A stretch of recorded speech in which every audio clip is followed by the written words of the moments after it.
Silakan, ada yang mau ditanyakan, Bang? Nggak ada nanya tentang agama sih. Kakak dulu deh, gimana pendapat kakak tentang Quran? Quran nggak lebih dari dongeng. Kenapa bisa kakak sebut nggak lebih dari dongeng? Ya karena sumbernya dari satu orang dan itu tidak faktual, tidak ada saksi. Ujlim ini minta pendapat Agatha tentang kitab sucinya Al-Quran. Mari kita tonton sampai tuntas. Halo. Halo, Islam Kristen, Bang. Islam. Silakan, ada yang mau ditanyakan, Bang? Nggak ada nanya tentang agama sih. Kakak dulu deh, gimana pendapat kakak tentang Quran? Quran nggak lebih dari dongeng. Kenapa bisa kakak sebut nggak lebih dari dongeng? Ya karena sumbernya dari satu orang dan itu tidak faktual, tidak ada saksi. Sama seperti kayak cerita-cerita rakyat gitu kan. Dengar-dengar disampaikan turun-temurun gitu. Kayak cerita Malin Kundang. Nah itu, nggak ada saksinya, nggak ada juga narasi-narasi yang bersejarah yang mendukung itu gitu. Kayak kisah-kisah Cinderella gitu. Itu kan cuman cerita yang dipercaya gitu. Memang memiliki kayak pesan-pesan moral, tapi itu bukan kebenaran gitu. Coba kakak spill dong Quran yang menurut kakak itu dongeng. Yang pertama, Isa diserupakan dongeng. Terus Fir'aun yang disebut muslim dongeng. Di mana Fir'aun disebut muslim? Surah Yunus 90. Sehingga ketika Fir'aun hampir tenggelam, dia berkata, "Aku percaya bahwa tiada Tuhan melainkan Tuhan yang dipercaya Bani Israel, dan aku termasuk orang-orang muslim." Apakah Bentar. benar Fir'aun itu muslim? Kami jadikan Bani Israel bisa melintasi laut, lalu Fir'aun dan bala tentaranya mengikuti mereka untuk menganiaya dan menindas sehingga ketika Fir'aun hampir mati tenggelam, dia berkata, "Aku percaya bahwa tidak ada Tuhan yang berkuasa dan berhak disembah selain Tuhan yang telah dipercayai oleh Bani Israel, dan termasuk aku orang-orang Muslim yang berserah diri kepadanya." Itu maksudnya Fir'aun itu ketika dia mau tenggelam, dia baru mau menyadari kalau itu Allah ada, dan dia mau istilahnya mau tobat gitu kak. Bukan ketika dia hidup dia itu Islam, tapi ketika dia udah menerima ajab yang diberikan kepada Allah, baru dia mau menyadari. Tapi itu udah nggak bisa. Yang saya pertanyakan bukan itu. Taurat Musa itu tidak pernah mengatakan Fir'aun itu demikian. Sementara kenapa Muhammad menerangkan hal yang demikian? Itu makanya saya bilang ini lawak-lawak kayak dongeng gitu. Coba kamu bisa baca Tauratnya Musa. Fir'aun itu tidak pernah mengimani Tuhannya Bani Israel. Kenapa di dalam Quranmu seperti ini? Itu baru satu. Lalu yang kedua, Isa katanya diserupakan. Ini Kami lebih dongeng percaya lagi. kalau Isa diserupakan itu kami percaya. Karena yang dinaikkan ketika Yesus itu diangkat, nah, dia digantikan sama Yudas. Dalilnya mana? Allah mengatakan menggantikan dia dengan Yudas.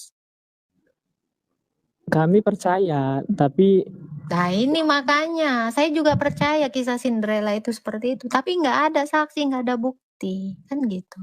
Sama kan? Nah, gini Kak, di Quran, Isa itu akan turun kedua kalinya. Kami nggak nanyakan itu. Iya, nanti Yang ketika kami pertanyakan itu bukan dia datang kedua kali. Yang kami pertanyakan, kenapa Muhammad menarasikan Isa diserupakan? Siapa Isa ini yang diserupakan? Apa masalahnya sehingga dia hampir disalib? Terus kalau kamu mengatakan dia diserupakan dengan Yudas, Yudas ini siapa lagi? Allah tidak pernah menceritakan Yudas di sini. Yudas itu Dajjal, Kak. Yudas itu Dajjal, di mana Yudas dalilnya? Iskariot. Di mana dalilnya Yudas itu Dajjal? Muhammad aja nggak pernah nyinggung nama Yudas. Kok kamu bisa menambahkan dongengnya Muhammad jadi dongeng yang baru lagi nih sekarang? Gimana, Bro? Saya ngomong seperti ini, datanya itu dari Ustadz. Kalau nggak percaya, Kakak denger aja lah di Ustadz Ya. Abdul Somad. Ini Bang, ini makanya saya bilang kayak cerita Cinderella dari mulut ke mulut. Faktanya nggak ada, datanya nggak ada. Kan itu tadi udah saya bilang. Sama seperti ini. Jadi ini ustadzmu pun sama. Lagi ngarang-ngarang juga kayak bacaanmu ini gitu. Ngarang-ngarang nggak jelas gitu loh. Nah, pertama, Muhammad nggak pernah ketemu Yesus. Nggak pernah ketemu Isa. Nggak pernah kenal juga siapa Yudas. Tiba-tiba ini ada nabi baru lagi nih. Ustadz-ustadzmu itulah saya sebut nabi. Kenapa? Karena mereka mewahyukan lagi ada nama Yudas. Gitu kan? Allah aja nggak pernah ngomong di sini ada Yudas. Berarti ustadz-ustadz kau itu lebih-lebih dari Allah. Ngeri nggak? Ngeri. Makanya kalian ini ngarang-ngarang cerita. Ada pula Yudas, Allah mau aja nggak kenal Yudas. Muhammad aja nggak pernah kenal Yudas. Kok bisa? Kalian menarasikan dongeng lagi nih. Makanya aku bilang, kok ngeri kali kalian dongengnya. Udah dongeng fitnah lagi. Quran itu bagi kami ya, kitab yang paling sempurna. Bagi saya kisah Cinderella itu juga dongeng yang paling enak didengarkan telinga saya waktu saya kecil sama ibu saya. Iya, saya mempercayai itu dulu. Bahkan Jadi sampai saya berhayal dulu punya pangeran. Ya gini, kalau di Injil, ini bahas Injil ya. Injil apa dulu? Saya nggak tahu ayatnya, karena saya bukan orang Kristen. Tapi yang saya tahu itu Injil itu Kamu kenal Injil dari mana? Dari Muhammad kan? Ini ayatnya. Mana tahu saya salah, mungkin bisa Kakak lempangkan lah. Dia membatalkan lebih baik hukum Torah itu batal daripada apa tuh Kak? Mungkin tadi kamu saya persilakan bertanya Alkitab nggak mau. Ini aja lah Kak, kenapa pandangan Kakak tentang ini? Terus kau lari. Gimana yang betul? Mungkin Kakak kejauhan mungkin. Loh, kok kejauhan? Kan tadi pertanyaan kamu masih ingat nggak? Iya. Apa pandangan Kakak tentang bacaan kami ini? Katamu. Saya bilang ini beberapanya adalah dongeng. Apa tuh? Kayak Fir'aun tadi. Dongeng. Isa diserupakan, lebih dongeng lagi. Nah ini, coba fokus dulu ke Isa. Buktikan satu ayat di situ itu bukan dongeng. Nah itu. Masalahnya kamu tidak sanggup. Ya, kamu pasti akan kabur dari sini. Ada ayatnya Isa itu bakalan turun kedua kalinya. Saya nggak nanya itu. Saya bilang kasus diserupakan itu. Iya, dan itu dia akan kenapa? Dan dia akan bersaksi bahwa saya nggak nanya itu. Saya nggak nanya itu. Saya nanya kasus dia diserupakan. Siapa yang diserupakan? Di abad keberapa itu penyerupaannya? Kan nggak jelas kan? Sama kayak Cinderella. Keberadaannya tahun berapa nggak tahu. Pangeran-pangeran itu entah siapa nggak tahu. Itu cuman ada asumsi-asumsi liar yang dinarasikan satu orang, diutarakan dari mulut ke mulut, terus turun-temurun. Saya suka itu. Bahkan saya suka banget dengar dongeng itu, waktu saya kecil, tidur. Itu memang saya impikan itu, ketika besar nanti pokoknya aku jadi princess, ketemu pangeran berkuda. Nggak taunya, hidup nggak seindah dongeng. Nah ini sama seperti kayak iman kamu ini, nggak lebih dari dongeng. Kalian itu lagi didongengin, nanti kalian dapat bidadari, di surga entah apa-apa ceritanya. Tapi nggak jelas kan sumbernya dari mana.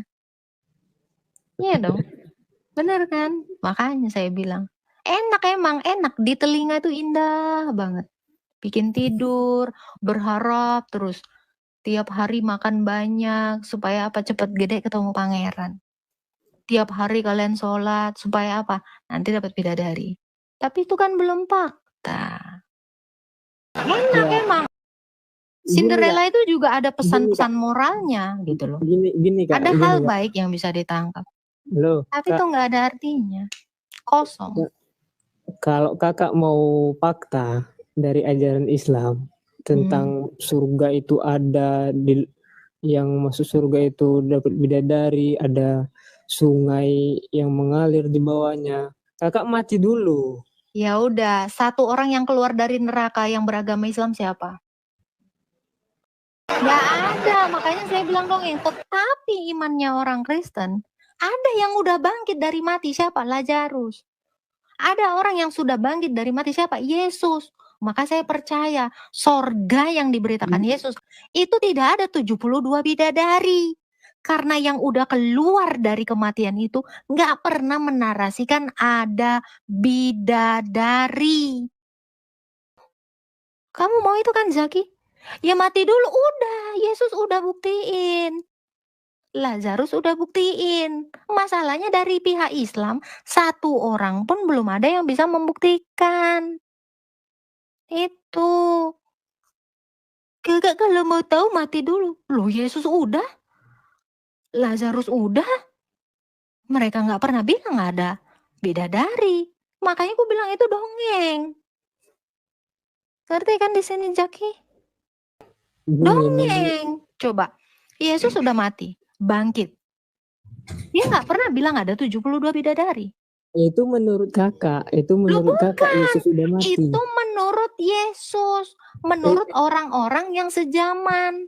Enggak, Oh. itu menurut Kakak Yesus sudah mati. Tapi Bukan menurut saya, bukan menurut dinaikkan. saya.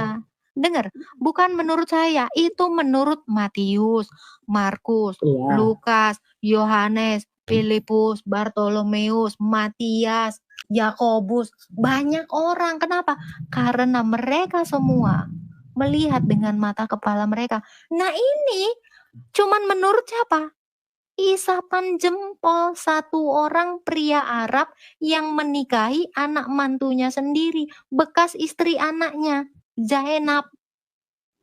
Ini cuma narasi satu pria Arab yang menikahi Aisyah 6 tahun dan menggaulinya 9 tahun. Ini cuma narasi satu pria Arab yang mukanya asam ketika bertemu dengan Abdullah bin Umi Maktum di Abasa ayat 1. Mukanya asam.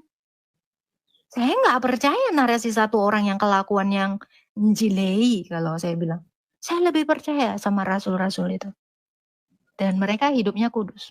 Mereka bahkan tidak pernah menggauli budak di ranjang istrinya sendiri. Rasul Yohanes bahkan tidak pernah menikahi bocil. Bahkan Rasul Yohanes juga tidak pernah kesurupan setan. Nah itu, saya lebih percaya sama orang-orang yang sejaman. Bayangin, semua rasul itu tinggal sama Yesus, memetik gandum bareng-bareng. Loh, ini jelas orang-orangnya diberi makan oleh Yesus bareng-bareng. Nah ini satu orang yang nggak jelas ini, yang jaraknya 600 tahun, kenal juga enggak dia. Siapapun nggak kenal.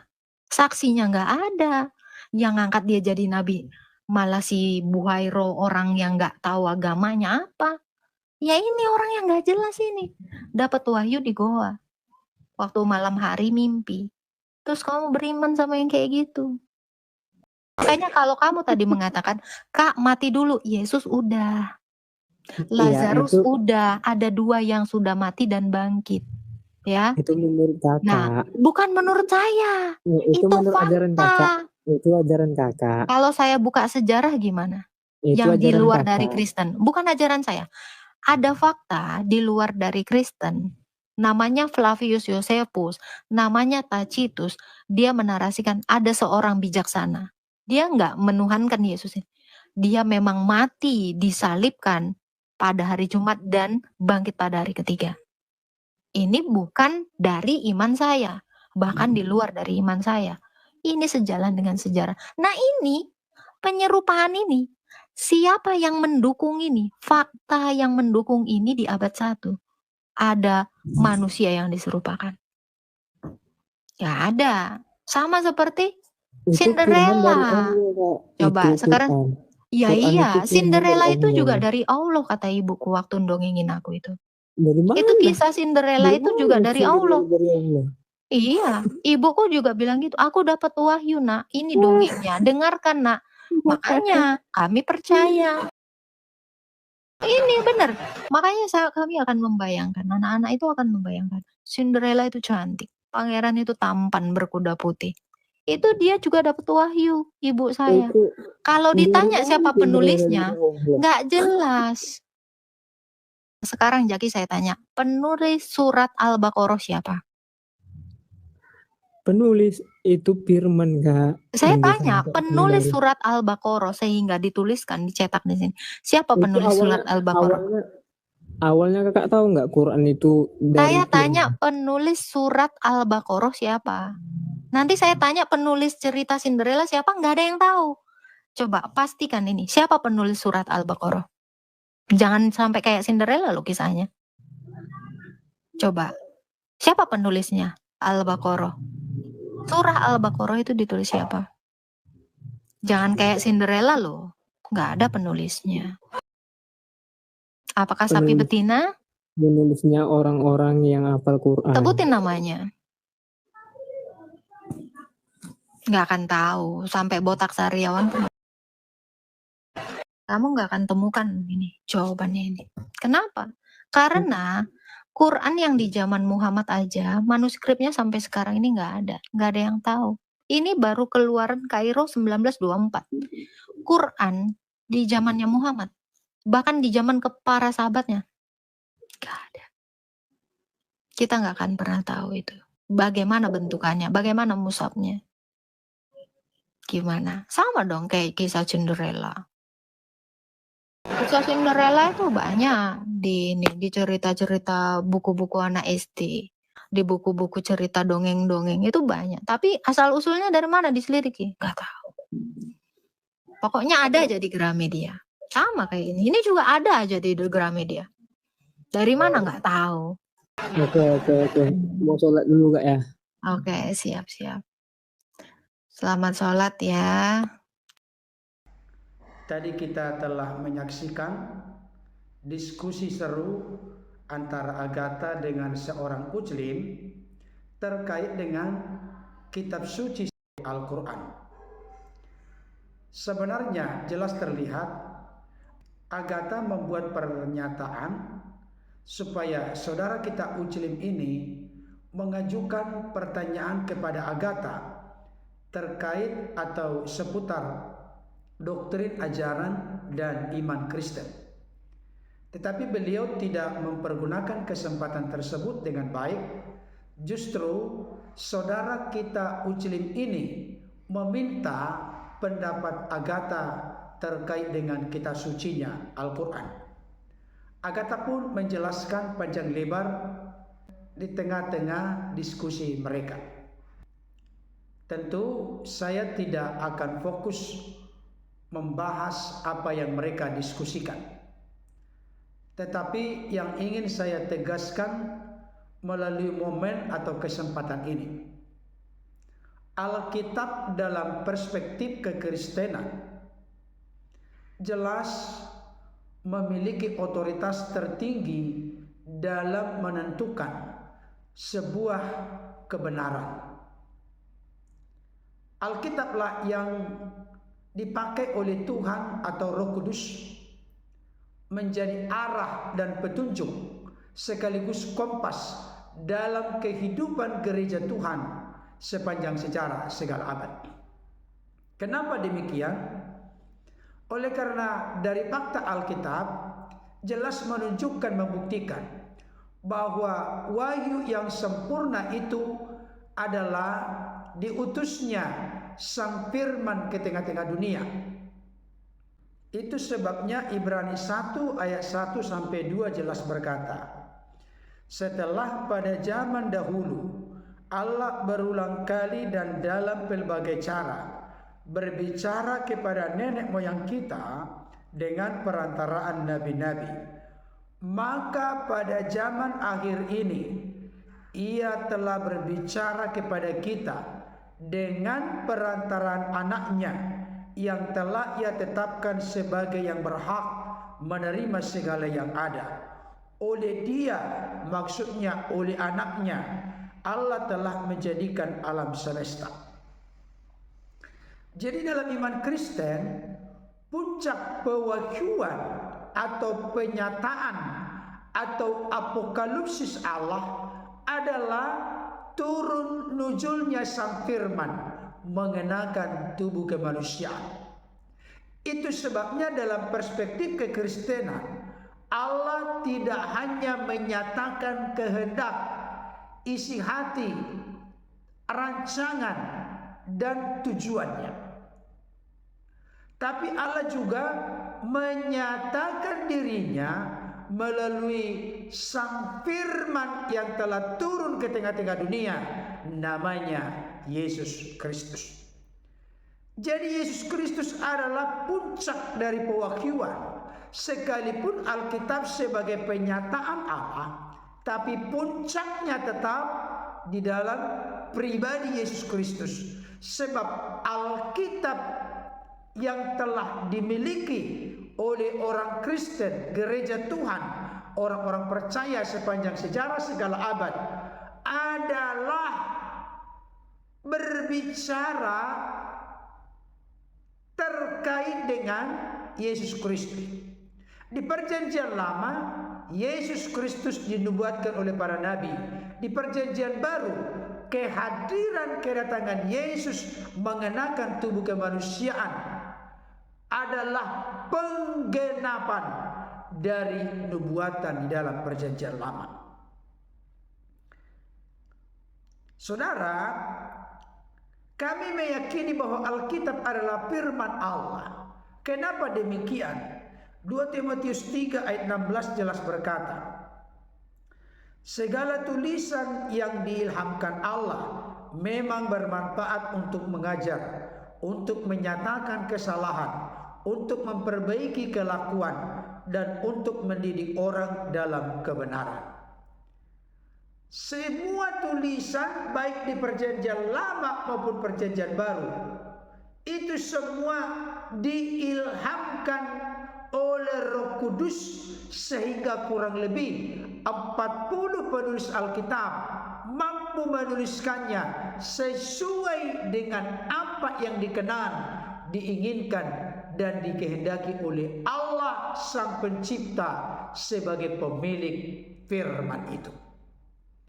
Saudara dikasihi oleh Tuhan, di dalam Alkitab dijelaskan oleh keterangan 2-3 saksi perkara sah, kami orang-orang Kristen, gereja Tuhan, percaya dengan Alkitab, sebab yang menuliskannya 40 orang. Bahkan kalau kita masuk ke dalam perjanjian lama, penulis kitab perjanjian lama itu begitu banyak. Ada Musa, ada Yosua, ada Daniel, ada Yesaya, Yeremia, Yehezkiel, nabi-nabi yang lain, banyak sekali. Dan itu semua merujuk kepada penyataan Allah, pekerjaan dan perbuatan Allah yang dinyatakan di dalam sejarah hidup bangsa Israel. Demikian juga dalam momen kehadiran Sang Firman yang mengenakan tubuh kemanusiaan, namanya Yesus. Ketika kisah peristiwa tentang Yesus itu dituliskan, yang menuliskannya banyak. Ada Matius, Markus, Lukas, Yohanes, Petrus, Yakobus, Paulus, dan lain sebagainya.